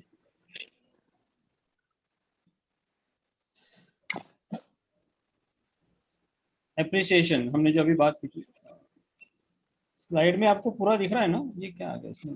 थोड़ा सा हाँ, बीच में क्या बॉक्स आ गया एक। अच्छा, पता नहीं, हाँ चला गया, ओके, अपने आप ही आ गया था। हाँ, एप्रिसिएशन है ना। तो एप्रिसिएशन के भी बारे में हमने बात की कि वाइफ जो भी काम करे उसको आप अप्रिशिएट वापस करें। आ गया बॉक्स। नहीं, ठीक है सर, कंटिन्यू प्लीज। और टॉलरेंस, आपने हमेशा सहनशीलता बनाए रखना है कि हस्बैंड और वाइफ का कभी, अगर आप लोगों ने देखा होगा कि कोई भी अगर जब लड़ाई होती थी पुराने ज़माने में, तो वो ढाल और तलवार से होती थी। जब कोई सामने वाला तलवार से अगर वार करता है तो वो ढाल उसे उस वार को बचाती थी, और जब आप जब तलवार से जब वार करे तो सामने वाला उस ढाल को बचाता था। तो जब मान लो कभी दोनों में झगड़ा हो जाता है, हस्बैंड अगर ज़्यादा गुस्से में है तो वाइफ ने अपनी सहनशीलता रखनी चाहिए, और कभी वाइफ अगर ज़्यादा गुस्से में है तो हस्बैंड को वो ढाल की तरह उसका सामना करना चाहिए, ना कि उसको रिएक्ट करना चाहिए। जो आप लोगों के आय से इंटरेक्शन, पारस्परिक जो विचार है वो आपके मिलना चाहिए, और वो मिलते भी हैं। यानी हस्बैंड अगर कोई चीज़ के लिए सजेशंस देता है तो वो उसके लिए वाइफ की यानी क्या कहते हैं उसको, सहमति होनी चाहिए, और वाइफ आपको अगर कुछ सजेशंस दे तो उसके लिए भी आपकी तरफ से उसकी अनुमति दी जानी चाहिए। ओ से आता है ऑफर, यानी प्रयास कीजिए। आपको एक बहुत मज़ेदार बात बताऊंगा, और एक बात पूछना भी चाहूँगा कि आप मुझे ये बताइए कि हस्बैंड कब खुश होते हैं? मैं ये वाइफ लोगों से सवाल पूछ रहा हूँ, और जितने भी यहाँ बैठी हैं उनको जवाब देना है कि आपके हस्बैंड खुश कब होते हैं?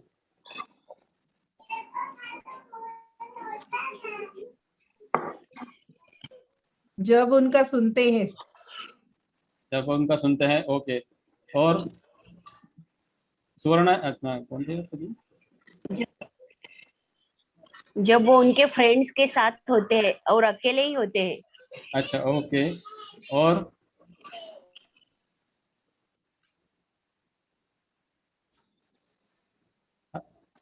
बताइए, लेडीज में जो भाभी लोग यहाँ पे है उसमें से एक आध और जवाब चाहूंगा मैं।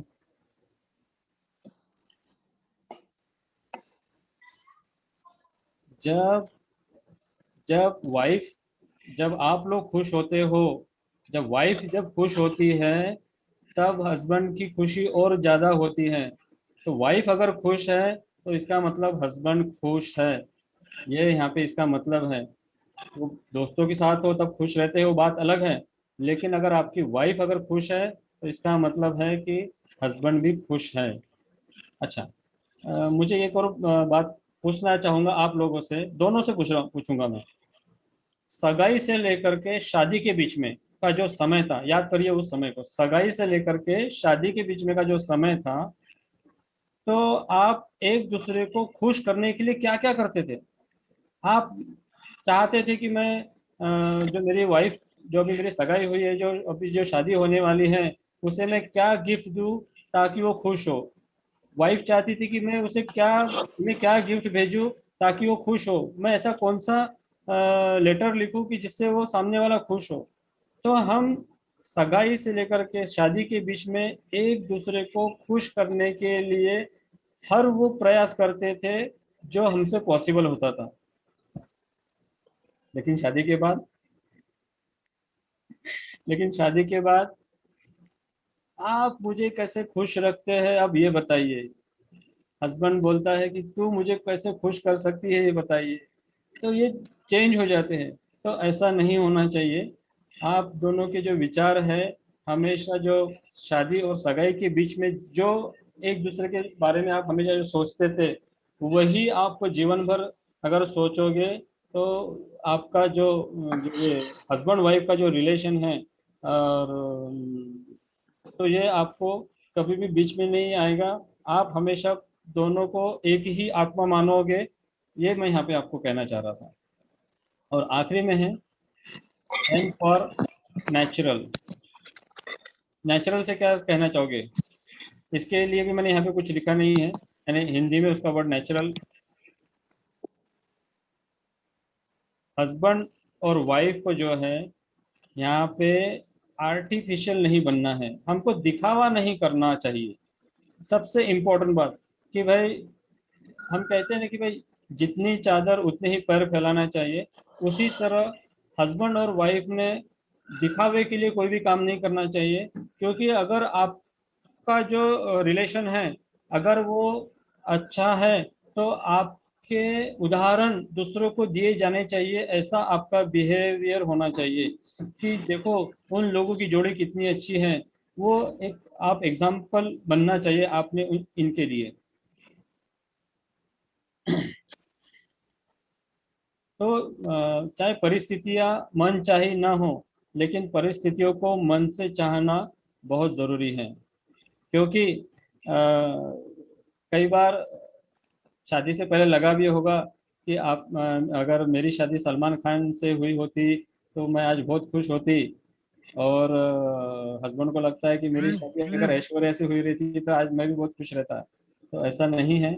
जो अपने बना करके जोड़ी आपकी जो बना करके भेज दी है, वही आपके लिए ऐश्वर्या है और वही आपके लिए सलमान खान है, या जो भी आप उन्हें चाहते वो है। तो इसलिए मैं आप लोगों से यही कहना चाहूँगा कि अगर आप इन सब बातों को देखो, जेसिस में तो बहुत सारे ट्रेनिंग्स होते हैं जिसके वजह से हम अपने जीवन को सार्थक बनाते जा रहे हैं, और इसका मैं खुद एक एग्जाम्पल हूँ। मैं आपको सही बताना चाहता हूँ, जब मैंने जेसिस ज्वाइन नहीं किया था और ट्रेनिंग जब मैं ज्वाइन सुनता नहीं था, तो छोटी छोटी बात पर भी हम लोगों के झगड़े अगर हो जाते थे तो महीना महीना भर हम लोग बात नहीं करते थे। लेकिन मुझे पिछले 5-6 साल से याद है कि ऐसा झगड़ा तो हुआ होगा, लेकिन एक दिन से ज़्यादा हम बगैर बोले रहे होंगे, ऐसा आज तक के हुआ नहीं है। तो और इस टाइप के ऐसे मैंने ये मुझे पता था कि रिलेशन कैसे मेंटेन करने चाहिए, तो मैं इन सब बातों को फॉलो खुद करता हूँ। इसलिए ही इस सेशन को आपके साथ में मैं यहाँ पे प्रेजेंट कर रहा हूँ आज। और आखिर में मैं यही कहना चाहूँगा आप सभी के लिए, यानी हस्बैंड वाइफ को क्या करी है, वाइफ हस्बैंड को क्या करी है, ये दोनों को मिला करके बनाया गया है। हस्बैंड और वाइफ एक दूसरे से जब कहते हैं सब मिल गया है आपको पाकर, सब मिल गया है आपको पाकर, हमारा हर गम मिट गया है आपको पाकर, सब मिल गया है आपको पाकर, हमारा हर गम मिट गया है आपको पाकर, संवर गई है जिंदगी हमारी हर लम्हे के साथ, संवर गई है हमारी जिंदगी हर लम्हे के साथ, आपको अपनी जिंदगी का हिस्सा बनाकर। क्योंकि ये जोड़ी जो बनाई है ये रब ने बना करके जोड़ी भेजी है, तो इसकी मिसाल आप लोगों की उदाहरण के तौर पे दी जानी चाहिए कि जोड़ी हो तो इस तरीके की जोड़ी हो। तो मैं आपसे यही कहूँगा कि आप एक दूसरे को अलग ना समझे, आप जेंडर इक्वेलिटी को अवॉइड करें, उसको ध्यान न दें, और इन बातों को अगर आप लेकर चलोगे तो हाँ, बिल्कुल ये आपकी जोड़ी हमेशा मिसाल बनकर रहेगी। तो थैंक यू सो मच, आप सभी ने मुझे यहाँ पे जो सुना उसके लिए मैं आप सभी का तहे दिल से धन्यवाद अदा करता हूँ। और आप लोगों ने जो मुझे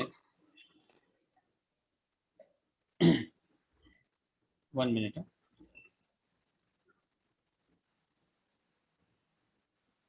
आप लोगों ने जो मुझे यहाँ पे आज जो मौका दिया उसके लिए मैं JCI ग्रेप सिटी नासिक का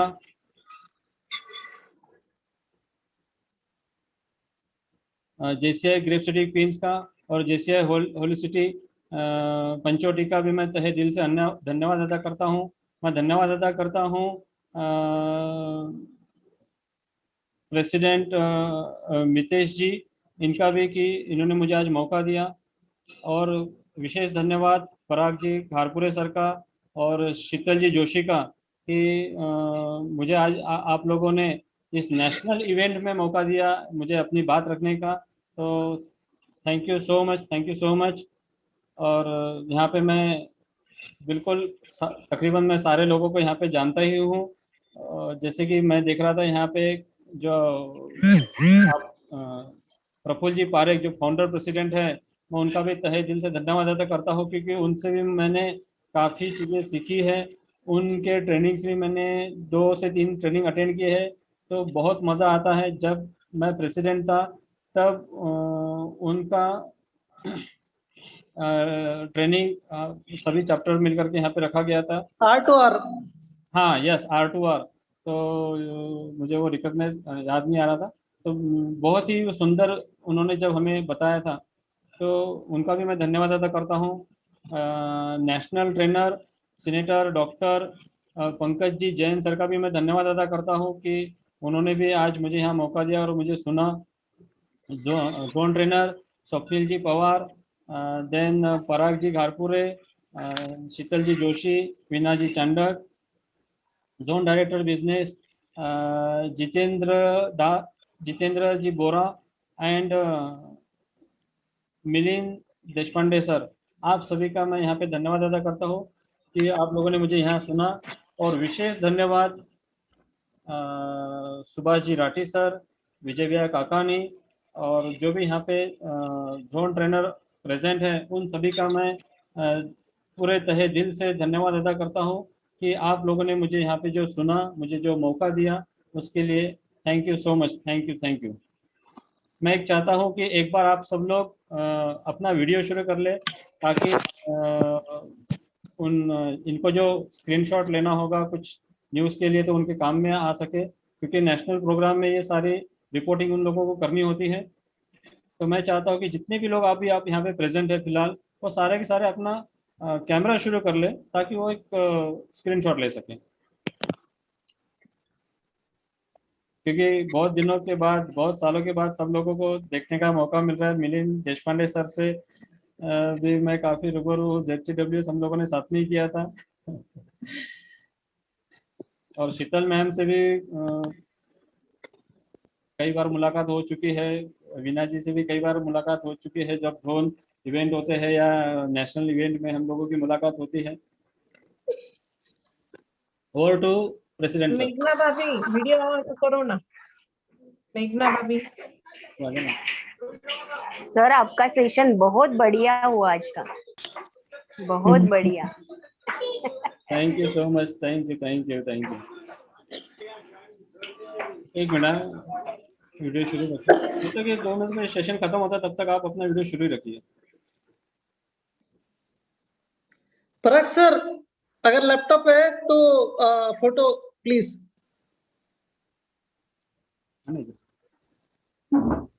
मितेश सर मैंने ले लिए photo. Great great, thank you, thank you, thank you. ले लिया। Thank you sir, thank you. हाँ अभी मैडम आई है तो मैडम के साथ एक फोटो हो जाए। नमस्ते, वेलकम। सर आप म्यूट हो। सुवर्णा जी से फिर से मुलाकात आज मेरी ज़ूम प्लेटफॉर्म पे हुई है। एक्चुअली हम लोग अभी अभी पाचोरा में मिलकर आए हैं स्पीच क्राफ्ट में। यस, आप भी थे क्या स्पीच क्राफ्ट में? हाँ, सुवर्णा जी को जब मैंने देखा तो हाँ। फिर से सारी चीजें याद आ गई। मैंने ये देखा कि सुवर्णा जी ने एक्चुअली आज इसमें पार्टिसिपेट भी किया, इसीलिए उनको बोला कि आप करके आए हो तो आज का इंट्रोडक्शन सर का आप ही दो तो अच्छा लगेगा, मतलब उनको भी। मेरे ख्याल से दिलीप सर से भी कई बार मेरी मुलाकात हुई है। Thank you. कॉन्ग्रेचुलेशन। करिए। स्पीच क्राफ्ट बहुत ही अच्छा हुआ आपका, और बहुत ही आपने ये किया, उसमें एंजॉय भी किया। हाँ, एक्चुअली हम लोगों ने बहुत एंजॉय किया है स्पीच का। बहुत अच्छा ट्रेनिंग रहा सर आज का आपका, Santosh sir. Thank you sir, thank you. Yes sir, बहुत ही अच्छा ट्रेनिंग रहा, बहुत अच्छा समझाया आपने। शॉर्ट बट स्वीट था। शॉर्ट तो नहीं बोल सकेंगे बहुत बहुत गहराई से बहुत बहुत बहुत चीजें बढ़िया। समझाई।